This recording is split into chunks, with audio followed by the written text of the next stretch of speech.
కాకి సొక్కా వేసుకున్న ఒక యుద్ధాన్ని పిలిచింది. సావు భయంతో వెన్ను చూపించిన పోరోడు గుండెను చూపిస్తూ వాళ్ళ సావును తోడుగా తీసుకొచ్చిండు.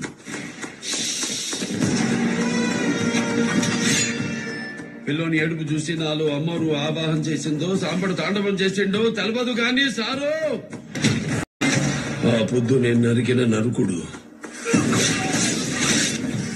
నిలువెత్తు అడివి నిలబడి అంతవరకు చూడని ఒక వేట సృష్టింది సారు.